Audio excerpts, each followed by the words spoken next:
निकलना खुल्द से आदम का सुनते आए थे, लेकिन बहुत बेआबरू होकर तेरे कूचे से हम निकले. अपमान, बेआबरू इतकी शायराना असू शकते याचं हे उत्तम उदाहरण. आता बाबा आदम किंवा हजरत आदमने मानवजाती उत्पन्न केली असा पुराणात संकेत आहे. आता एकदा झालं काय की देवाने ज्यावेळेस सृष्टी निर्माण केली ना, त्यात पाणी आणि मातीच्या मिश्रणातनं देवाने एक मूर्ती घडवली, त्यात आत्मा टाकला आणि त्याला आदम नाव दिलं. आता त्याच्या वास्तव्यासाठी त्याने त्याला स्वर्गात जागा दिली आणि सगळ्या देवदूतांना सांगितलं की आदम तुमच्यासाठी वंदनीय आहे आणि त्याला तुम्ही प्रणाम करायलाच पाहिजे.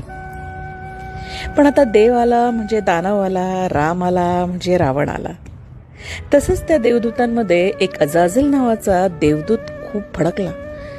त्याला त्या आदमला सन्मान देणं काही रुचत नव्हतं, पचत नव्हतं. अजाझेल म्हणजे इब्लिस किंवा शैतान देखील त्याला म्हणतात. मग त्याने आदमला वंदन करणं बंद केलं, त्याला आदर देणं बंद केलं. तर देवाने त्याला शिक्षा ठोठावली आणि स्वर्गातून हाकलून लावले. शैतान बाहेर निघाला, पण आदमवर सूड उगवायचा ह्या निश्चयानं. थोड्या दिवसांनी देवानं आदमच्या डाव्या बरगडीतून एक स्त्री निर्माण केली असं म्हटलं जातं आणि तिला हव्वा हे नाव दिलं. म्हणजे आदम आणि हव्वा किंवा ॲडम आणि ईव आता ते स्त्री पुरुष म्हणून नांदू लागले. फक्त ईश्वराने त्यांना एकच ताकीद दिली होती. स्वर्गामध्ये एक फळाचं झाड होतं आणि ते झाड, त्या झाडावरची फळं ही या आदम आणि हव्वासाठी वर्ज्य केली. तुम्ही काहीही झालं तरी ते फळ सेवन करायचं नाही अशी ताकीद त्यांना होती.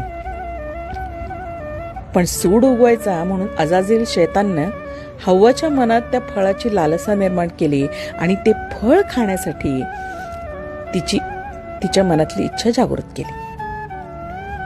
आदमच्या इच्छेविरुद्ध तिने ते फळ खाल्लं.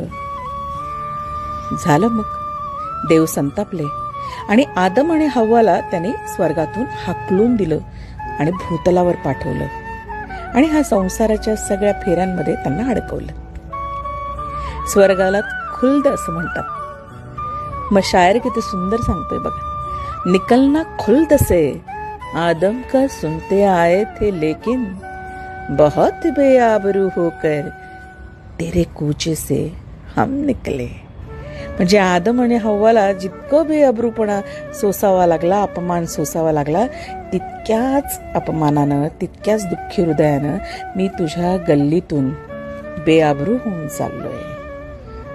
क्या बात आहे.